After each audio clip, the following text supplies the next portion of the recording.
ನಮಸ್ಕಾರ ವೀಕ್ಷಕರೇ, ಶ್ರೀಗರಿ ವಾರ್ತೆಗರಿಗೆ ಸ್ವಾಗತ. ನಾನು ನಿಮ್ಮ ಗ್ರಹೇಶ್ವರ ಗಾರ್ಡಿಗೇಂದ್ರ. ದಿನಾಂಕ ಮಾರ್ಚ್ 5, 2026ರಂದು ರಾಜ್ಯ ರೈತ ಸಂಘಟನೆಗಳ ಒಕ್ಕೂಟದ ರಾಜ್ಯಾಧ್ಯಕ್ಷ ಹಳ್ಳಿಕೆರೆ ಉಂಡಿ ಭಾಗ್ಯರಾಜ್ ನೇತೃತ್ವದಲ್ಲಿ ಮೈಸೂರಿನ ಜಿಲ್ಲಾಧಿಕಾರಿಗಳ ಕಚೇರಿ ಮುಂದೆ ಉಳಿಸಿ ಕೆಎಸ್ಐಸಿ ಉಳಿಸಿ, ರಕ್ಷಿಸಿ ರೇಷ್ಮೆ ಬೆಳೆಗಾರರನ್ನು ರಕ್ಷಿಸಿ ಎಂಬ ಘೋಷಣೆಯನ್ನು ಕೂಗುತ್ತಾ ಜಿಲ್ಲಾಧಿಕಾರಿಗಳ ಕಚೇರಿ ಮುಂದೆ ಪ್ರತಿಭಟನೆ ನಡೆಸಲಾಯಿತು. ಪ್ರತಿಭಟನೆಯಲ್ಲಿ ರೈತರು, ಮುಖಂಡರು ಭಾಗಿಯಾಗಿದ್ದರು.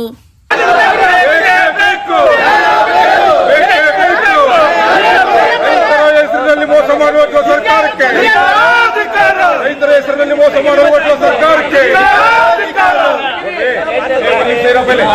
ನೋಡಿ ಸರ್, ನಾವು ನಮ್ಮ ಕೇಳಕ್ ಬಂದಿದ್ದೀವಿ. ನೀವು ಈ ತರ ತಡೀತಕ್ಕಂಥದ್ದು ಸರಿಯಲ್ಲ. ಯಾಕೆ ಅಂತ ಹೇಳಿದ್ರೆ 550ಕ್ಕೂ ಹೆಚ್ಚು ಮರನಿಗ ನಾಶ ಮಾಡ್ತಾರೆ.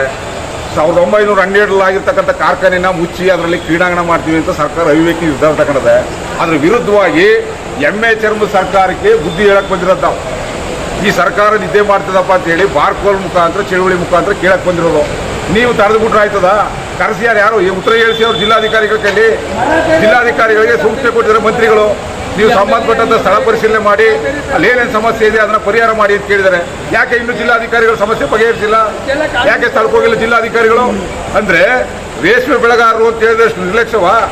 ನೋಡಪ್ಪ, ಸಿದ್ದರಾಮಯ್ಯನೂ ಕೂಡ, ಸಿದ್ದರಾಮಯ್ಯನ ತಾತ, ಮುಖ್ಯಮಂತ್ರಿ ಆಗಿರ್ತಕ್ಕಂಥ ಸಿದ್ದರಾಮಯ್ಯನವ್ರ ತಾತ, ಜಿಲ್ಲಾ ಮಂತ್ರಿಯವ್ರ ತಾತ ಸಿದ್ದರಾಮಯ್ಯನವರು, ನಮ್ಮ ತಾತ, ಎಲ್ಲರೂ ನಿಮ್ಮ ತಾತಂದ್ರು ಎಲ್ಲರೂ ಕೂಡ ತಿಂದಿರ್ತಕ್ಕಂಥದ್ದು ರೇಷ್ಮೆ ಬೆಳೆಗಾರರು ಬೆಳೆದು ಅವತ್ತು ಅನ್ನ ಕೊಟ್ಟಿರ್ತಕ್ಕಂಥ ನಾವೆಲ್ಲ ತಿಂದಿರೋದು ನಿಜ ತಾನೆ? ನೀವು ಅದನ್ನೇ ತಾನೇ ತಿಂದಿರೋದು. ನಮ್ಮ ತಾತ ಮುತ್ತಾಂತರ ಚಡ್ಡಿ, ಪಂಚೆ, ಶರ್ಟು, ಇವತ್ತೇನೋ ಪ್ಯಾಂಟ್ ಎಲ್ಲ ಬಂದಿರೋದು ಅವತ್ತು ನಮ್ಮನ್ನ ಬೆಳೆದು ರೇಷ್ಮೆ ಸಾಕಿರೋದ್ರಿಂದ ಇವತ್ತು ಆಗಿರ್ತಕ್ಕಂಥದ್ದು. ಆ ಕಾರ್ಖಾನೆ ಉಳಿಸಕ್ಕೆ ಕೇಳಕ್ ಬಂದಿರೋದು ನಾವೇನು ಮೋಜು ಮಸ್ತಿ ಮಾಡೋಕ್ಕೆ ಪ್ರತಿಭಟನೆ ಮಾಡಲೇಬೇಕು, ನಮ್ಮ ಮಕ್ಕಳು ಕೇಳಲೇಬೇಕು. ತಪ್ಪು ಕೇಳಕ್ ಬಂದ್ರೆ ನೀವು ಪೊಲೀಸರು ಬಂದು ಅಡ್ಲಾಕೊಂಡ್ರೆ ನಾವು ಕೇಳಕ್ಕಾಗ್ತದ? ಕರೆಸಿ ಅದು ಯಾವ ಅಧಿಕಾರಿ ಇದ್ರೆ ಕರೆಸಿ ಅವ್ರು ಉತ್ತರ ಹೇಳಿ, ಅವರು ಇಲ್ಲ ಮಂತ್ರಿನೇ ಕರೆಸಿ ಕೇಳ್ತೀವಿ ನಾವು. ಯಾಕೆ ಓಟ್ ಹಾಕಿವಪ್ಪ ನಾವು? ದುಡ್ಡು ಕೊಟ್ಟಿಗೆ ಕೇಳ್ತೀವಿ ನಾವು. ಓಟ್ ಹಾಕಿರೋದಕ್ಕೂ ನಾವು ದುಡ್ಡು ತಗೊಂಡಿಲ್ಲ ಅವ್ರ ಹತ್ರ. ಮತ ಹಾಕಿದ್ದೀವಿ, ನಮ್ಮ ಕೆಲಸ ಮಾಡೋದು ಕೇಳಿದೀವಿ. ಕೆಲಸನಿಗೆ ತಪ್ಪಾಗಿ ನಿರ್ವಹಣೆ ಮಾಡೋ ಸಂದರ್ಭದಲ್ಲಿ ಈ ರೀತಿ ಬಾರ್ಕೋಲ್ ತಗೊಂಡು ಕೇಳಬೇಕು. ಸಾರ್ವಜನಿಕ ಅಧಿಕಾರಿಗಳು, ಸಾರ್ವಜನಿಕ ಸೇವಕರು, ನಾವು ರೈತರ ರಕ್ಷಣೆ ಮಾಡ್ಬೇಕು ನೀವು ಅನ್ನೋದಿದ್ರೆ, ನೀವು ರೈತರ ಮಕ್ಕಳಾಗಿದ್ರೆ ಮೊದಲು ಯಾರು ಸಂಬಂಧಪಟ್ಟ ಅಧಿಕಾರಿ ಕರೆಸಿ, ಇಲ್ಲ ಮಂತ್ರಿಯ ಕರೆಸಿ ಕೇಳ್ತೀವಿ ನಾವು. ನೀವು ಕೇಳಕ್ಕಾಗಲ್ಲ. ರೈತ ಹೋರಾಟಕ್ಕೆ, ಅನ್ನದಾತನ ಹೋರಾಟಕ್ಕೆ ಕರೆಸಿ ಇಲ್ಲಿಗೆ ಮಾತಾಡೋದು. ಈ ಬ್ಯಾರೆ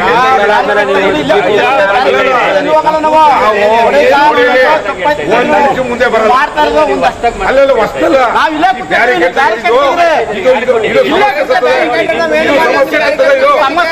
ಸಮಸ್ಯೆ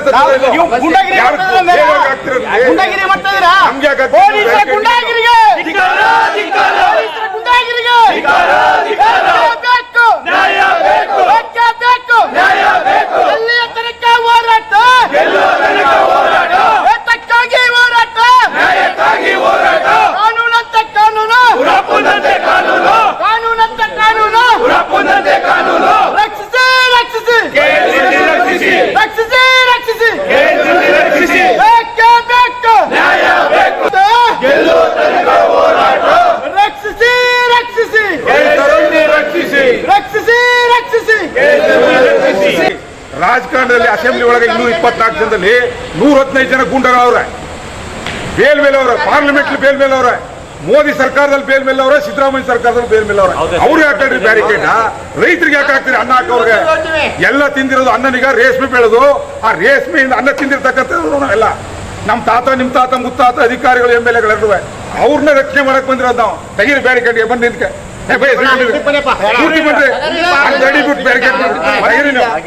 ನಾವು ನೋಡಿಲಿ ಈ ಜಾಗದಿಂದ 1 ಇಂಚು ಮುಂದೆ ಬರಲ್ಲ. ಇಲ್ಲಿಗೆ ಕರೆಸಿ ತೆಗಿರಿ ಮಧ್ಯದಲ್ಲಿ ತೆಗಿರಿ ಸರ್.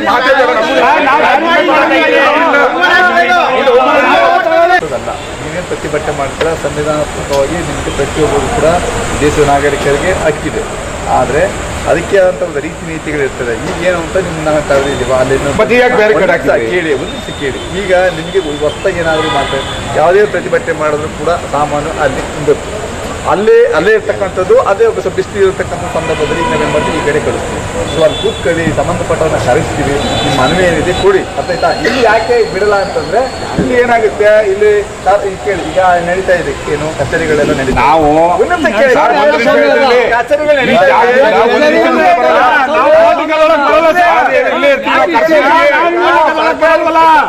ಕೆಲಸ ನಡೀತಾ ಇಲ್ವಲ್ಲಿ. ನಾವು ಮನವಿ ಮಾಡ್ತಾ ಇದ್ದೀವಿ, ದಯವಿಟ್ಟು ಈ ಸ್ಥಳನ ಬಿಟ್ಟು ಆ ಸ್ಥಳದಲ್ಲಿ ಸಮಸ್ಯೆ ಏನಿದೆ ಬಂದು ಹೋರಾಟ ಇದು. ನೀವು ರಕ್ಷಕರು ರಕ್ಷಣೆ ಮಾಡ್ತೀರಿ ಮಾಡಿ, ನಾವೇನ್ ಬೇಡ ಅಂತ ಹೇಳ್ತಾ ಇಲ್ಲ. ಮೊದಲು ಬ್ಯಾರಿಕೇಡ್ ತೆಗೀರಿ, ಅಲ್ಲಿ ಬರಲ್ಲ ಸರ್, ನಾವು ಬರಲ್ಲ ಸರ್.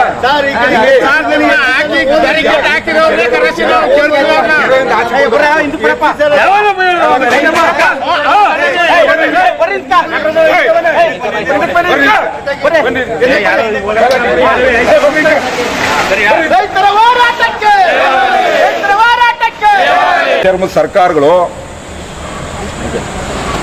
ಮೈಸೂರು ಜಿಲ್ಲೆ ವ್ಯಾಪ್ತಿನಲ್ಲಿ ಸಿದ್ದರಾಮಯ್ಯನಾದಿಯಾಗಿ ಇಲ್ಲಿ ಗೆದ್ದಿರ್ತಕ್ಕಂಥ ಎಸ್.ಸಿ. ಮಾದೇವಪ್ಪನಾದಿಯಾಗಿ ಕೂಡ ನಮ್ಮ ತಾತ ಸಿದ್ದರಾಮಯ್ಯ ತಾತ ಮುಖ್ಯಮಂತ್ರಿ ಆಗಿರ್ತಕ್ಕಂಥ ಜಿಲ್ಲಾ ಮಂತ್ರಿ ಆಗಿರ್ತಕ್ಕಂಥ ಎಸ್.ಸಿ. ಮಾದೇವಪ್ಪನವ್ರ ತಾತ ಎಲ್ಲರೂ ಕೂಡ ಇಲ್ಲಿ ಪೊಲೀಸ್ ಅಧಿಕಾರಿಗಳು ಮೈಸೂರು ಚಾಮರಾಜನಗರದಲ್ಲಿ ಇವತ್ತೇನಾದ್ರು ನಾವು ಬದುಕಿದ್ದೀವಿ ಅಂದರೆ, ಅನ್ನ ತಿಂದಿದ್ದೀವಿ ಅಂತ ಹೇಳಿದ್ರೆ, ಆ ದಿನಮಾನಗಳಲ್ಲಿ ಇರ್ತಕ್ಕಂಥ ರೇಷ್ಮೆ ಬೆಳೆದು ನಮಗೆ ಜೀವನ ಮಾಡಿರ್ತಕ್ಕಂಥ ಜನ ನಾವೆಲ್ಲ. ಇವತ್ತು ಯಾರು ರೇಷ್ಮೆಯಿಂದ ನನಗೆ ಅನಾನುಕೂಲ ಆಗಿದೆ ಅಂತಕ್ಕಂಥದ್ದು ಯಾರೂ ಇಲ್ಲ. ಅಂಥ ಪರಿಸ್ಥಿತಿ ಒಳಗೆ ಕಷ್ಟದಲ್ಲಿ 1 ರೂಪಾಯಿ 2 ರೂಪಾಯಿಂದ 10 ರೂಪಾಯಿನವರೆಗೂ ಕೂಡ ಗೂಡನ್ನ ರೇಷ್ಮೆ ಗೂಡು ಮಾರಾಟ ಮಾಡಿ ಜೀವನ ಮಾಡಿ ಬದುಕಿರ್ತಕ್ಕಂಥ ರೈತ ಮಕ್ಕಳು ಆ ರೇಷ್ಮೆಯಲ್ಲಿ ಬೆಳೆದಿರ್ತಕ್ಕಂಥ ಲಾಭದಲ್ಲಿ ಮಾರಾಟ ಮಾಡಿರ್ತಕ್ಕಂಥ ದುಡ್ಲಿ ಅನ್ನ ತಿಂದಿರ್ತಕ್ಕಂಥ ಮಂತ್ರಿಗಳು MLAಗಳು ಅದೇ ಕಾರ್ಖಾನೆಗೆ ಇವತ್ತು ಚಪ್ಪಲಿ ಎಳೆದ್ಬಿಟ್ಟು ಯಾರಿಗೋ ಒಂದಷ್ಟು ಜನಕ್ಕೆ ಆಟ ಆಡಲಿಕ್ಕೆ ಕ್ರೀಡಾಂಗಣ ಮಾಡ್ತೀನಿ ಅಂತ ಹೇಳಿ ಟಿ ನರಸೀಪುರದ KSIC ಒಳಗಡೆ ಕ್ರೀಡಾಂಗಣ ಮಾಡಲೇಬೇಕು ಅಂತ ಹೊರಟಿರ್ತಕ್ಕಂಥದ್ದು. ಇದು ರೈತ ವಿರೋಧಿ, ರೈತರಿಗೆ ಮಾರಕವಾದಂಥ ಹೇಳಿಕೆ. ಇದು ಕ್ರೀಡಾಂಗಣ ಬ್ಯಾಡಿ ಅಂತ ಹೇಳ್ತಾ ಇಲ್ಲ, ಸಾಕಷ್ಟು ಜಾಗ ಇದ್ದಾವೆ, 100 ಎಕರೆನೇ ಅಕ್ವೈರ್ ಮಾಡ್ಕೊಳ್ಳಿ. ಸರ್ಕಾರದಲ್ಲಿ ಅಷ್ಟು ಚಾಲೆಂಜ್ ಇದ್ದು, ಅಷ್ಟು ಕ್ರೀಡೆ ಮೇಲೆ ಆಸಕ್ತಿ ಇದ್ರೆ 1 ಕೋಟಿ ರೂಪಾಯಿ ಬಾಳ್ತಕ್ಕಂಥ ಜಾಗಕ್ಕೆ 10 ಕೋಟಿ ರೂಪಾಯಿ ಕೊಟ್ಬಿಟ್ಟು ತಗೊಳ್ಳಿ. ಈಗ ಮಂತ್ರಿಗಳು MLAಗಳು ಕಾರ್ ತಗೊಂಡು ತಿರುಗಾಡಲ್ವಪ್ಪ ನೀವು? ಯಾಕೆ ಆಟೋ ರಿಕ್ಷಾದಲ್ಲಿ ತಿರುಗಾಡಕ್ಕಾಗಲ್ಲ? ಮಂತ್ರಿ MLAಗಳು ಆಟೋ ರಿಕ್ಷಾಲು ತಿರುಗಾಡ್ಬೋದು, ಅಂಬಾಸಿಡರ್ ಕಾರಲ್ಲಿ ತಿರುಗಾಡ್ಬೋದು, ಬಸ್ಸಲ್ಲಿ ತಿರುಗಾಡ್ಬೋದು, ಟ್ರೈನಲ್ಲಿ ತಿರುಗಾಡ್ಬೋದು.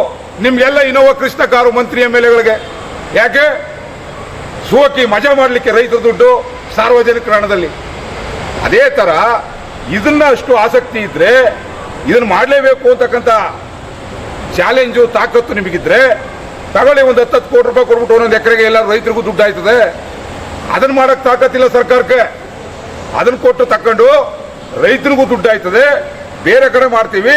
ಅದೇ KSICಗೆ 100 ಕೋಟಿ ರೂಪಾಯಿ ಕೊಡಿ ಬಜೆಟಲ್ಲಿ. ನಾಳೆ ಮುಖ್ಯಮಂತ್ರಿಗಳು ನಾಳೆ ಬಜೆಟಲ್ಲಿ 100 ಕೋಟಿ ಕೊಟ್ಟು, ನಾನು ಕೂಡ ನಮ್ಮ ತಾತ ಮುತ್ತಾದ್ರು ಕೂಡ ಈ ರೇಷ್ಮೆಯಲ್ಲಿ ಬೆಳೆದು ಗೂಡು ಮಾರಿ ಜೀವನ ಮಾಡಿದ್ದೀವಿ, ನಮ್ಮ ತಾತನ ನೆನಪಿದೆಯಪ್ಪ, ರೇಷ್ಮೆ ಗೂಡಿನಿಂದ ನಾವೆಲ್ಲ ಇವತ್ತು ಬದುಕಿದ್ದೀವಿ ಅನ್ನೋದಿದ್ರೆ S.C. ಮಾದೇವಪ್ಪ ಹೇಳ್ತಾರೆ ಟಿಪ್ಪು ಸುಲ್ತಾನು ರೇಷ್ಮೆ ತನ್ನ ಅಂತ. ಹಾಗಾದ್ರೆ ರೇಷ್ಮೆ ತನ್ನಲ್ಲಪ್ಪ, ಟಿಪ್ಪು ಸುಲ್ತಾನ್ ಮೇಲೆ ಆಸೆಗೆ ತಣ್ಣೀರು ಇರ್ತದ ಜಿಲ್ಲಾ ಮಂತ್ರಿಗಳು ಚಪ್ಪಲಿ ಎಳೆದು ಬಿಡೋದ? ನೀವೇ ಹೇಳ್ತೀರಿ ಜಿಲ್ಲಾ ಮಂತ್ರಿಗಳು. S.C. ಮಾದೇವಪ್ಪನವರೇ ಒಂದ್ ಕಡೆ ಹೇಳ್ತೀರಿ ರೇಷ್ಮೆ ತಂದವರು ಟಿಪ್ಪು ಸುಲ್ತಾನ್ ಕಾಲದಿಂದ ಬಂತು ಅಂತ. ಟಿಪ್ಪು ಸುಲ್ತಾನ್ನಿಗೆ ನೀವು ತಂದ ಅಂತೇಳಿ ಹೊಗಳಿದ ಮೇಲೆ ಅವ್ರ ಆಸೆಗಳಿಗೆ ಯಾಕೆ ತಣ್ಣೀರು ಇರ್ತಾ ಇದ್ರಿ? ಟಿಪ್ಪು ಸುಲ್ತಾನು ಇಂಥ ಕಾರ್ಖಾನೆಗಳನ್ನ ಮುಚ್ಚಿಬಿಟ್ಟು ಕ್ರೀಡಾಂಗಣ ಮಾಡಿ ಅಂತ ಹೇಳಿದಾರ? ಅವ್ರು ಹೇಳಿಲ್ಲ. ನಿಮ್ಮ ವೈಯಕ್ತಿಕವಾದಂಥ ಲಾಭಗಳಿಗೆ ಇಂಥ ಕಾರ್ಖಾನೆಗಳನ್ನ ಮಾಡಲಿಕ್ಕೆ ಹೊರಟಿರ್ತಕ್ಕಂಥದ್ದು ಸರಿಯಲ್ಲ. ನಾವು ಇವತ್ತು ಒತ್ತಾಯ ಮಾಡ್ತಾ ಇದ್ದೇವೆ, ಏನಾದ್ರು ನೀವು ಈ ಕಾರ್ಖಾನೆನ ಒಳಗಡೆ ಕ್ರೀಡಾಂಗಣ ಮಾಡ್ತೀವಿ ಅಂತ ಹೇಳೋರು ಹೊರಟ್ರೆ ನರಸೀಪುರದಿಂದ S.C. ಮಾದೇವಪ್ಪನ ಮನೆ ಹತ್ರಕ್ಕೆ ಪಾದಯಾತ್ರೆ ಬರಬೇಕಾಯ್ತದೆ. ಪಾದಯಾತ್ರೆ ಮುಖಾಂತರ ಜಾಗೃತಿ ಮಾಡಿ ಎಲ್ಲರಿಗೂ ಎಚ್ಚರಿಕೆ ಕೊಟ್ಟು ಜನ ಜಾಗೃತಿ ಮುಖಾಂತರ ನಾವು ಈ ಕ್ರೀಡಾಂಗಣವನ್ನು ಮಾಡ್ತಕ್ಕಂಥದ್ದನ್ನ ಬೇರೆ ಕಡೆ ಸ್ಥಳಾಂತರ ಮಾಡಿ ಅಂತೇಳಿ ಒತ್ತಾಯ ಮಾಡ್ತಾ ಇದ್ದೇವೆ. ಇವತ್ತಿನ ನಿಮ್ಮ ಹೋರಾಟ ಇವತ್ತು ಈ MA ಚರ್ಮದ ಸರ್ಕಾರ ತೀರ್ಮಾನ ತಗೊಂಡಿದೆಯಲ್ಲಪ್ಪ, ಈ ಸರ್ಕಾರಕ್ಕೆ ಈ ಬಾರ್ಕೋಲ್ ಮುಖಾಂತರ, ಈ ಬಾರ್ಕೋಲ್ ಹೊಡೆದ್ರೆ ನಮ್ಮ ಆರಂಭ ಮಾಡ್ತಕ್ಕಂಥ ಎತ್ತು ಎಮ್ಮೆಗಳು ದನಗಳಿರ್ತಾವಲ್ಲ ಅವಕ್ಕೆ ನಿದ್ದೆ ಮಾಡೋಕೆ ಎದ್ದೇಳ್ತಕ್ಕಂಥದ್ದು. ನಿದ್ದೆ ಮಾಡೋ ಸರ್ಕಾರನ ಎಚ್ಚೇಳಿಸ್ತಕ್ಕಂಥದ್ದು. ಅವ್ರು ಎದ್ದೇಳಿಸೋಕ್ಕೋಸ್ಕರವಾಗಿ ಈ ಬಾರ್ಕೋಲ್ ಮುಖಾಂತರ ಈ ಜಿಲ್ಲಾಡಳಿತಕ್ಕೆ ಎಚ್ಚರಿಕೆ ಕೊಟ್ಟು ಚಾಟಿ ಬೀಸಕ್ ಬಂದಿವಿ. ಈ ಚಾಟಿ ಬೀಸ್ ಮೇಲೆ ಇವರು ಮುಂದುವರೆದ್ರೆ ಎಸ್.ಸಿ. ಮಹದೇವಪ್ಪನ ಮನೆಗೆ KSIC ಟಿ ನರಸೀಪುರದಿಂದ ರೈತರನ್ನ ಜಿಲ್ಲೆಯ ಎಲ್ಲ ಕಡೆ ಜಾಗೃತಿ ಮಾಡಿಕೊಂಡು ಹೋರಾಟಕ್ಕೆ ನಾವು ಬರಬೇಕಾಗ್ತದೆ.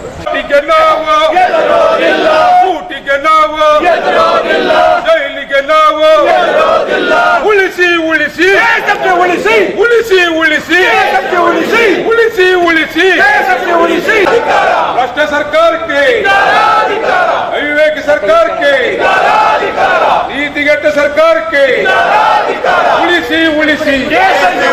ನೀವು ಪೊಲೀಸ್ನವರು ನಿಮ್ಮ DC ಕಚೇರಿಗೆ ನಾಕಾಬಂದಿ ಹಾಕಿದ್ದೀರಿ. ಇಲ್ಲಿ ನಾವೇನಾರು ನಿಮಗೆ ಸಮಸ್ಯೆ ಮಾಡಕ್ ಬೈದವ, ಏನು ತೊಂದರೆ ಕೊಡಕ್ ಬೈದವ, ಈ ಥರ ಪೊಲೀಸ್ ಹಾಕೊಂಡು ಈ ಥರ ರಾಷ್ಟ್ರೀಯ ನಮ್ಮ ಟ್ಯಾಕ್ಸು ನಿಮ್ಮ ಟ್ಯಾಕ್ಸು ನಾವು ಕೊಡ್ತಕ್ಕಂಥ ದುಡ್ಡನ್ನೆಲ್ಲ ಈ ಥರ ನ್ಯಾಷನಲ್ ವೇಸ್ಟ್ ಮಾಡೋದು ತಪ್ಪು. ನಾವೇನಿಲ್ಲ ಗನ್ ತಗೊಂಡು ಗುಂಡು ತಗೊಂಡು ಬಂದಿಲ್ಲ, ಬಾರ್ಕೋಲ್ ತಗೊಂಡ್ಬಂದಿರೋದು. ಬಾರ್ಕೋಲ್ ಯಾತಕ್ಕೆ ತಗೊಂಡ್ಬಂದಿವಿ ಅಂದರೆ ಎಮ್ಮೆ ಚರ್ಮದ ಸರ್ಕಾರಗಳು, ಎಮ್ಮೆ ಚರ್ಮದ ಮಂತ್ರಿಗಳು, ಅಧಿಕಾರಿಗಳಿಗೆ ಎಚ್ಚರಿಕೆ ಮಾಡಕ್ಕೆ ಬಂದಿರೋದು ನಾವು. ಬಾರ್ಕೋಲ್ ಚಳುವಳಿ ಅಂದರೆ ನಿಮ್ಮ ಒಡೆಕೆಲ್ಲ ತಂದಿರೋದು ನಾವು. ನಿಮ್ಮ ಮಲಗಿರೋರಿಗೆ ಇದ್ರ ಸತ್ತಿಗೆ ಎದ್ದು ನಿಂತ್ಕೋಬೇಕು. ನೀವು ಇದ್ರ ಸದ್ಗೆ ಎದ್ದು ನಿಂತ್ಕೋಬೇಕು ಅಂತೇಳಿ ಎದ್ದು ನಿಲ್ಸಕ್ಕೆ ಬಂದಿರೋದು ನಾವು. ಯಾಕೆ ಅಂತ ಹೇಳಿದ್ರೆ ಟಿ ನರಸೀಪುರದ KSIC ಒಳಗಡೆ ಕ್ರೀಡಾಂಗಣ ಮಾಡ್ತೀನಿ ಅಂತೇಳಿ ಸರ್ಕಾರ ನಿಗದಿ ಮಾಡ್ಕೊಂಡು ಹೊರಟು. ಇದು ಟಿಪ್ಪು ಸುಲ್ತಾನ್ ಅವರು, ಜಿಲ್ಲಾ ಮಂತ್ರಿಗಳು ಹೇಳ್ತಾರೆ ಟಿಪ್ಪು ಸುಲ್ತಾನು ರೇಷ್ಮೆ ತಂದರು. ಸತ್ಯ, ಟಿಪ್ಪು ಸುಲ್ತಾನ್ ಅವರು ರೇಷ್ಮೆ ಕಾರ್ಖಾನೆ ಒಳಗಡೆ ಕ್ರೀಡಾಂಗಣ ಮಾಡಿ ಅಂತ ಎಲ್ಲರೂ ಬರೆದು ಜೋಬಲ್ ಕೊಡ್ಬಿಟ್ಟಿದ್ದಾರೆ ಮಾದೇವಪ್ಪನವ್ರಿಗೆ. ಮಾದೇವಪ್ಪನವ್ರು ಜೋಬ್ಲಿದ್ರೆ ಅದನ್ನು ಎಲ್ಲ ಕಡೆನೂ ಪತ್ರಿಕೆಯಲ್ಲಿ ಸಾರ್ವಜನಿಕವಾಗಿ ಹೇಳಿ ನಾವು ಹೋಗ್ಬೇಕು. ರೇಷ್ಮೆ ಬೆಳೆಗಾರರ ಮೈಸೂರು ಚಾಮರಾಜನಗರ ವ್ಯಾಪ್ತಿನಲ್ಲಿ ಈಗಿರ್ತಕ್ಕಂಥ ಮುಖ್ಯಮಂತ್ರಿಗಳ ತಾತ, ಜಿಲ್ಲಾ ಮಂತ್ರಿಗಳ ತಾತ, MLAಗಳ ತಾತ ಮುತ್ತಾತ, ಇಲ್ಲಿರೋ ಅಧಿಕಾರಿಗಳು, ನಮ್ಮ ತಾತ ಮುತ್ತಾತ ಎಲ್ಲರೂ ಕೂಡ ರೇಷ್ಮೆ ಬೆಳೆದು ಆ ರೇಷ್ಮೆ ಬೆಳೆಯ ಲಾಭದಿಂದ ಬರ್ತಕ್ಕಂಥ ಆದಾಯದಿಂದ ಚಡ್ಡಿ ಪಂಚೆ ಶರ್ಟು ಎಲ್ಲ ತಗೊಂಡು ಇಟ್ಕೊಂಡಿರೋದು. ಇವತ್ತು ಪ್ಯಾಂಟ್ ತಗೊಂಡು ಇವತ್ತು ನಾವು ವಿದ್ಯಾಭ್ಯಾಸ ಮಾಡಿದ್ದೀವಿ ಅಂತ ಹೇಳಿದ್ರೆ ಅದೇ ಕಾರಣ, ಏನೂ ಇಲ್ಲ. ಆ ಕಾರಣಕ್ಕೆ ಯಾವುದೇ ಕಾರಣಕ್ಕೂ ಅದರೊಳಗಡೆ ಕ್ರೀಡಾಂಗಣವನ್ನು ನಿರ್ಮಾಣ ಮಾಡ್ತಕ್ಕಂಥದ್ದನ್ನ ಸರ್ಕಾರ, ಜಿಲ್ಲಾಡಳಿತ ಮರುಪರಿಶೀಲನೆ ಮಾಡಿ ಕೈ ಬಿಡಬೇಕು. ಮಾಡಲೇಬಾರ್ದು. ಅದು ರೇಷ್ಮೆ ಬೆಳೆಗಾರರಿಗೆ ಚಪ್ಪಡಿ ಹೇಳ್ದಂಗೆ ಆಗ್ತದೆ. ಅದನ್ನು ನಿಲ್ಲಿಸಿ ಬೇರೆ ಕಡೆ ಹಣ ಕೊಟ್ಟು ಖರೀದಿ ಮಾಡಿ. ಎಲ್ಲರೂ ಜಮೀನು ಒಂದು ಕಡೆ ಸರ್ಕಾರಿ ಶಾಲೆಗಳನ್ನೆಲ್ಲ ಮುಚ್ತಾ ಇದ್ದಾರೆ, ಇನ್ನೊಂದು ಕಡೆ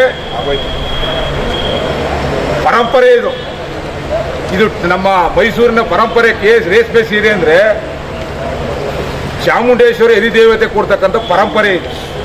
ಅಂಥ ಪರಂಪರೆ ನಾವೆಲ್ಲರೂ ಬದುಕಿ ತಾತ ಮುತ್ತಾತ ಕಾಲದ ತಿಂದಿರ್ತಕ್ಕಂಥ ಅನ್ನ ತಿಂದಿರ್ತಕ್ಕಂಥದ್ದು, ಅನ್ನದ ತಟ್ಟೆಗೆ ಕಲ್ಲು ಹಾಕ್ತಕ್ಕಂಥ ಕೆಲಸವನ್ನು ಸರ್ಕಾರ ಮಾಡ್ತಾ ಇದೆ ಅಂದರೆ ಇದು ರೈತಕ್ಕೆ ಮಾರಕವಾದ್ದು, ವಿರೋಧಿಯಾದು. ಆ ಕಾನೂನು ಮತ್ತೆ ಅದೇನು ತೀರ್ಪಿದೆ ಅದನ್ನು ಎಲ್ಲರೂ ಪರಿಶೀಲನೆ ಮಾಡಿ ಕೈ ಬಿಡಬೇಕು. ಅದಕ್ಕೆ ನಿಮ್ಮ ಜಿಲ್ಲಾಡಳಿತ ಏನು ಕ್ರಮ ತಗೊಂಡಿದೆ ಅಂತಕ್ಕಂಥದ್ದನ್ನು ನಮ್ಗೆ ಹೇಳ್ಬೇಕು. ಏನು ಸ್ಪಷ್ಟನೆ ಇದೆ ಹೇಳಬೇಕು. ಜಿಲ್ಲಾಧಿಕಾರಿಗಳಿಗೆ ನಾನು ಸೂಚನೆ ಕೊಟ್ಟಿದ್ದೀನಿ, ಕ್ರೀಡಾ ಇಲಾಖೆಯವರು ಸೂಚನೆ ಕೊಟ್ಟಿದ್ದೀನಿ, KSIC MDಗೆ ಹೇಳಿದ್ದೀನಿ ಅಂತ ಹೇಳಿದ್ರೆ ಜಿಲ್ಲಾ ಮಂತ್ರಿಗಳು ಹೇಳ್ಬಿಟ್ಟು ಕೂತ್ಕೊಂಡ್ರೆ ಸಾಲದು. ಬರಬೇಕು, ಚರ್ಚೆ ಮಾಡಿ, ಒಂದು ಸಭೆ ಮಾಡಿ, ಅದಕ್ಕೆ ಸಂಬಂಧಪಟ್ಟಂಗೆ ನಮ್ಮ ಅಭಿಪ್ರಾಯ ನಾವು ಇಡ್ತೀವಿ, ಸರ್ಕಾರದ ಅಭಿಪ್ರಾಯ ನೀವು ಇಡಿ. ಸರಿ ಬಂದರೆ ಮಾಡಿ, ರೈತರೆಲ್ಲ ಒಪ್ಪಂದ್ರೆ ಮಾಡಿ. ರೈತರು ಒಪ್ಪಲಿಲ್ಲ ಅಂತ ಹೇಳಿದ್ರೆ ರೈತರಿಗೆ ಮರಣ ಶಾಸನ ಬರೆದು, ರೈತರ ಮೇಲೆ ಚಪ್ಪಡಿ ಎಳೆದು, ರೈತರನ್ನ ಭೂಗತ ಮಾಡಿ ಯಾರ್ದೋ ಕಮಿಷನ್ ಕೊಡೋಕ್ಕೋಸ್ಕರವಾಗಿ ಮಾಡಿದ್ರೆ ಇದು ಅನಾನುಕೂಲ. ರೈತರು ನಾವು ಯಾರು ಕೂಡ ಕ್ರೀಡಾಂಗಣ ಬೇಕು ಅಂತ ಕೇಳಕ್ಕೆ ಹೋಗಿಲ್ಲ. ಕ್ರೀಡಾಂಗಣಕ್ಕೆ ನಾವು ವಿರೋಧಿಗಳು ಅಲ್ಲ. ಕ್ರೀಡಾಂಗಣನೂ ಮಾಡಿ, ಬೇರೆ ಕಡೆ ಮಾಡ್ಯಪ್ಪ. ನಿಮಗೆ ತಿರುಗಾಡಕ್ಕೆ ಇನ್ನೋವಾ ಕಾರ್ ಬೇಕು, ದೊಡ್ಡ ದೊಡ್ಡ ಕಾರ್ಗಳು ಬೇಕಲ್ಲ. ಅದೇ ಥರ ಎಲ್ಲಿ ಭಾಳ ಸುಸ್ಥಿತವಾದಂಥ ಹೈಯೆಸ್ಟ್ ಪ್ರೈಸ್ ಇದೆ, ಭಾಳ ಎಲ್ಲರಿಗೂ ಅನುಕೂಲ ಇರ್ತಕ್ಕಂಥ ಜಾಗದಲ್ಲಿ ಕೊಡಿ, ಒಂದು 5 ಕೋಟಿ ಕೊಡಿ ಒಂದು ಎಕರೆಗೆ. ನಾವು ಖುಷಿ ಪಡ್ತೀವಿ. ರೈತರು ಬೇರೆ ಬೇರೆ KIDB ಬೇರೆ ಬೇರೆ ಕಡೆ ಭೂಮಿ ಅಕ್ವೈರ್ ಮಾಡುವಾಗ ನಿಮ್ಮದೇ ಲ್ಯಾಂಡ್ ಮಾರ್ಕ್ ಆರ್ಡರ್ ತಗೊಂಡು ಕೊಡ್ತೀವಿ, ಕೊಡಪ್ಪ. ಅಲ್ಲಿ 5 ಕೋಟಿ ಕೊಟ್ಟರೆ ಕ್ರೀಡಾಂಗಣ ಮಾಡೋಕ್ಕೆ ನೀವು ಕೊಡು ಅಂತ ಕೇಳ್ತೀವಿ. ಅದನ್ನು ಮಾಡೋಕ್ಕೆ ತಯಾರಿಲ್ಲ ನೀವು. ಇಲ್ಲಿ ಬಂದು ಟಿಪ್ಪು ತಂದಿರ್ತಕ್ಕಂಥ ಕನಸಿಗೆ ತಣ್ಣೀರು ಇರ್ತಕ್ಕಂಥದ್ದು, ರೈತರು ತಾತ ಮುತ್ತಾದ್ರು ಅನ್ನ ತಿಂದಿರ್ತಕ್ಕಂಥ ಪಟ್ಲೆ ಕಲ್ಲು ಹಾಕೋದು, ನಮ್ಮ ಭೂಮಿಯಲ್ಲಿ ನಾವು ಬೆಳೆದು ನಾವು ಜೀವನ ಮಾಡಲಿಕ್ಕೆ ಇವತ್ತು ಕಾಂಪಿಟೇಟಿವ್ ರೇಟ್ ಸಿಗ್ತಾ ಇದೆ ರೇಷ್ಮೆನಲ್ಲಿ, ಮೈಸೂರು ಮತ್ತು ಚಾಮರಾಜನಗರ ಬೇರೆ ಬೇರೆ ಭಾಗಗಳು. ಯಾಕೆ ಈ ಕಾರ್ಖಾನೆಯವರು ಬಂದು ಅಲ್ಲಿ ಖರೀದಿ ಮಾಡ್ತಾ ಇರೋದ್ರಿಂದ ನಮಗೆ ಅನುಮಾನ ಇದೆ. ಯಾರು ರಾಜಕಾರಣಿಗೊಬ್ಬರು ರೇಷ್ಮೆ ಕಾರ್ಖಾನೆ ಮಾಡಿದಂಥ ಪ್ರಭಾವಿ ಸಚಿವರು ಮಂತ್ರಿಮಂಡಲದಲ್ಲಿ ಸರ್ಕಾರದಲ್ಲಿ ಅವ್ರಿಗೆ ಲೇಬರ್ ಬೇಕಂತೆ. ಆ ಲೇಬರ್ ಬೇಕಾಗಿರೋದಕ್ಕೆ ಈ ಮುಖಾಂತರ ಇದನ್ನ ಮುಚ್ಚಿ ಅಲ್ಲಿ ಕರ್ಕೊಂಡು ಹೋಗಕ್ಕೆ ಮಾಡ್ತಕ್ಕಂಥ ಪಿತೂರಿ ಇದು. ಅದಕ್ಕೆ ಅವಕಾಶ ಕೊಡಬಾರ್ದು. ಜಿಲ್ಲಾಡಳಿತ ನೀವು ಯಾವತ್ತೂ ಈ ಸಂಬಂಧಪಟ್ಟಾಗೆ ಒಂದು ಸಭೆ ಮಾಡ್ತೀವಿ, ಜಿಲ್ಲಾ ಮಂತ್ರಿಗಳ ಅಧ್ಯಕ್ಷತೆಯಲ್ಲಿ ಸಭೆ ಮಾಡಿ ನಮ್ಮ ಅಭಿಪ್ರಾಯ ನಾವೇ ಹೇಳ್ತೀವಿ. ಅವ್ರು ಸರ್ಕಾರದ ಪರವಾಗಿ ಏನು ಅಭಿಪ್ರಾಯ ಹೇಳ್ತಾರೆ ಹೇಳಿ, ಅಂತಿಮ ತೀರ್ಮಾನ ಅಲ್ಲಾಗಲಿ. ಯಾವುದೇ ಕಾರಣಕ್ಕೂ ಆ ರೀತಿ ಮಿತಿಮೀರಿ ಅಟಕ್ ಬಿದ್ದು ಮಾಡ್ತೀವಿ ಅಂದರೆ ಟಿ ನರಸೀಪುರದ KSICಯಿಂದ ಜಿಲ್ಲಾ ಮಂತ್ರಿಗಳ ಮನೆವರೆಗೆ ಪಾದಯಾತ್ರೆ ಜನಜಾಗೃತಿ ಮಾಡ್ಕೊಂಡು ರೈತರ ಮುಖಾಂತರ ನಾವು ಬಂದು ಪಾದಯಾತ್ರೆ ಮುಖಾಂತರ ನಾವು ಆ ಕಾರ್ಯಕ್ಕೆ ಏನೋ ಕೆಲಸ ಮಾಡಿಕೊಟ್ಟಿದ್ರೆ ಅದನ್ನು ನಿಲ್ಲಿಸ್ತಕ್ಕಂಥ ಕೆಲಸ ಮಾಡಬೇಕಂತ ಎಚ್ಚರಿಕೆ ಕೊಡ್ತೀವಿ. ಮಾತಾಡಿ ಸರ್, ಜಿಲ್ಲಾಧಿಕಾರಿಗಳಿಗೆ ಈ ಥರ ಬಂದಿದ್ದಾರೆ ಹೇಳೋದಲ್ಲ. ಈಗ ನೀವು ಕಡಿಮೆ ಮಾಡ್ತೀರಿ, ಸುಮ್ಮನೆ ಅದು ಹೋಗಿದ್ದಾರೆ. ಅಲ್ಲ ಫೋನಲ್ಲಿ ಮಾತಾಡೋಕ್ಕೆ ಮಾತಾಡಿ ಸರ್, ಮಾಡಿಸ್ಕೊಡ್ತೀನಿ. ಈಗ ಸಾಹೇಬ್ರ ಹತ್ರ ಡಿಸ್ಕಸ್ ಮಾಡಿ. ಅಲ್ಲಲ್ಲ ಈಗ ಅವ್ರು ನಿಮ್ಮ ಜಿಲ್ಲಾಡಳಿತ ನೀವೇನೋ ತಮ್ಗೆ ಗೊತ್ತಾಗ ಜಿಲ್ಲಾಧಿಕಾರಿ ನೋಡಿ ಈಗ ಪ್ರತಿ ಅಲ್ಲಲ್ಲ ಒಂದು ನಿಮಿಷ ನೀವು ಭಾಗ್ಯರಾಜ್ ಗೊತ್ತಾಯ್ತು, ನೀವು ಹೇಳ್ತು ಹೇಳ್ಬಿಡ್ತೀನಿ ಒಂದು ನಿಮಿಷ. ಈಗ ಎಲ್ಲ ರೈತ ಬಾಂಧವರು ಇಷ್ಟೆಲ್ಲ ದೊಡ್ಡ ಮಟ್ಟದಲ್ಲಿ ಬಂದು ಹಿರಿಯರ ಜೊತೆ ಒಂದು ನೇತೃತ್ವದಲ್ಲಿ ಬಂದು ಮಾಡಿದ್ದೀವಿ. ಇದು ನಮ್ಮ ಗಮನ ಸೆಳೆದಿದೆ ಮತ್ತು ಇದು ಬಂದಿರುವ ಪ್ರಕರಣ ಇದೆ. ಇದನ್ನು ನಾವು ಲೈಟಾಗಿ ಅಂತ ಸಾಹೇಬ್ರ ಗಮನಕ್ಕೆ ತರ್ತೇನೆ ಇವತ್ತೇನೆ. ಅವ್ರನ್ನ ಕೇಳಿ ಅವರು ಜಿಲ್ಲಾ ಮಂತ್ರಿಗಳಿಗೂ ಡೇಟ್ ತಗೊಂಡು ಹೇಳೋದಕ್ಕೆ ನಿಮ್ಗೆ ಕನ್ವೆ ಮಾಡ್ತಾರೆ. ದಯವಿಟ್ಟು ತಾವೆಲ್ಲರೂ ಇದನ್ನು ಮುಕ್ತಾಯಗೊಳಿಸ್ಬೇಕು ಅಂತ ಕೇಳ್ಕೊಳ್ತೇನೆ. ನನಗೆ ಇನ್ನೊಂದು ಮೀಟಿಂಗ್ ದಯವಿಟ್ಟು ಪರ್ಮಿಷನ್ ನೀವು ತಿಳಿಸಿ ನಮ್ಮ ಸುಮ್ಮನೆ ಹೊಡೆಯಕ್ಕೆ ಬಡಿ ನೋಯಲ್ವಾ? 20 ರೂಪಾಯಿ ಕೊಡ್ತಿದ್ದೆ ಇವತ್ತು ನೀನು ಪ್ಯಾಂಟಿಗೆ ಬಂದಿದೆ ಕಣ ಅಂತ ನಾವು ಇದು ಚೆನ್ನಾಗಿದೆ ಕೊಡಿ ಅಂದ್ರೆ 100 ರೂಪಾಯಿ ಇತ್ತೆ ಅಂತ.